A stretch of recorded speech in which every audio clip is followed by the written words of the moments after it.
اس دنیا میں عقابوں کی بہت سی قسمیں آباد ہیں۔ آج آپ جس عقاب کی کہانی سننے والے ہیں، اس کا گھونسلہ سمندر کے قریب ایک اونچے درخت پر تھا۔ اس کے گھونسلے میں ایک ننھا سا بچہ بھی تھا۔ عقاب سمندر سے مچھلیاں شکار کر کے اپنا اور اپنے بچے کا پیٹ پالتا۔ ہوا یوں کہ سمندر کے قریب کچھ نئی عمارتیں بننا شروع ہو گئیں، جس کی وجہ سے مزدور سارا دن اس درخت کے قریب کام کرنے لگے جس پر عقاب کا ٹھکانہ تھا۔ ان کے کام کی وجہ سے پرسکون علاقے میں کافی ہلچل مچ گئی۔ گاڑیوں، مشینوں اور انسانوں کا شور سارا دن سنائی دینے لگا۔ شاید اسی وجہ سے قریب کے پانیوں سے مچھلیاں بھی خوف زدہ یا بے آرام ہو کر دور چلی گئیں۔ اب عقاب کے لیے شکار کرنا مشکل ہو گیا تھا۔ اسے اپنے گھونسلے سے دور کھلے سمندر پر دیر تک اڑنا پڑتا، تب کہیں جا کر کوئی مچھلی ہاتھ آتی۔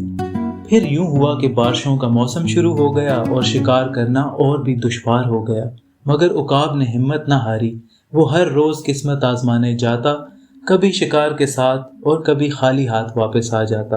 ایک دفعہ 3 دن گزر گئے اور عقاب کو شکار کے بغیر گھونسلے میں واپس آنا پڑا۔ وہ بھوک سے نڈھال تھا اور اس کا بچہ بھی خوراک کے لیے بے چین تھا۔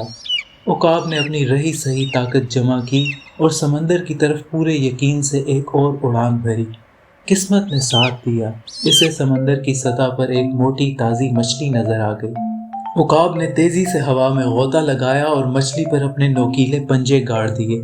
پھر وہ تیزی سے پر مارتا ہوا اوپر کو اٹھا اور اپنے گھونسلے کی طرف اڑنے لگا۔ وہ بے حد خوش تھا، مگر 3 دن بھوکا رہنے کی وجہ سے اسے مچھلی کو اٹھا کر اڑنے میں بہت مشکل پیش آ رہی تھی۔ خیر جیسے تیسے وہ اپنے گھونسلے کے قریب پہنچ گیا، مگر ابھی وہ مچھلی لے کر اپنے بچے کے پاس پہنچنے ہی والا تھا کہ کام کرنے والے مزدوروں میں سے ایک نے عقاب کو ایک موٹی تازی مچھلی اٹھائے اپنے گھونسلے کی طرف جاتے ہوئے دیکھ لیا۔ اس نے باقی مزدوروں کو بھی عقاب کی طرف متوجہ کر دیا۔ سب نے جب اتنی موٹی تازی مچھلی عقاب کے پنجوں میں دیکھی تو ان کا مچھلی کھانے کے لیے جی للچانے لگا۔ انہوں نے خوب شور مچایا اور کچھ نے تو عقاب کی طرف پتھر بھی پھینکے۔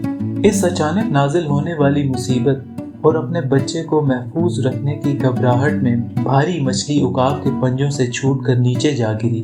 مزدوروں نے دوڑ کر مچھلی اٹھا لی اور اسے دھو دھا کر آگ پر بھوننے کی تیاری کرنے لگے۔ ادھر عقاب اور اس کا بچہ بھوک سے بے حال ہوئے جاتے تھے۔ عقاب کا بچہ جو خوراک کے انتظار میں خاموش ہو چکا تھا، عقاب کو دیکھ کر دوبارہ شور مچانے لگا اور عقاب کی سمجھ میں نہ آتا تھا کہ وہ کیسے اس صورتحال سے نپٹے۔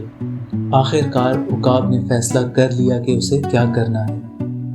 اس کی تیز آنکھیں آگ پر بھونتی ہوئی مچھلی پر جم گئیں۔ کچھ ہی دیر میں مزدوروں نے مچھلی کو آگ سے اتار کر ایک بڑے سے تھال میں ڈالا اور میز پر رکھ دیا۔ پھر وہ سب کے سب اس کے ارد گرد جمع ہو گئے۔ مچھلی کی خوشبو سے ان کی بھوک اور بھی چمک اٹھی تھی۔ عقاب درخت کے اوپر سے یہ سارا منظر دیکھ رہا تھا۔ اس نے ایک زوردار چیخ ماری اور ہوا میں غوطہ لگا دیا۔ ابھی مزدوروں نے مچھلی کا ایک لقمہ بھی نہ لیا تھا کہ عقاب بجلی کی سی تیزی سے ان کے سامنے رکھی ہوئی مچھلی پر جھپٹا اور اسے اپنے مضبوط پنجوں میں دبا کر اپنے گھونسلے کی طرف اڑ گیا۔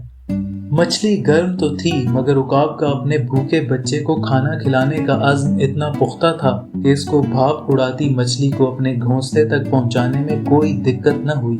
عقاب اور اس کے بچے نے پیٹ بھر کر ہمت اور صبر کے ذائقے سے لبریز مچھلی کھائی اور سکون کا سانس لیا۔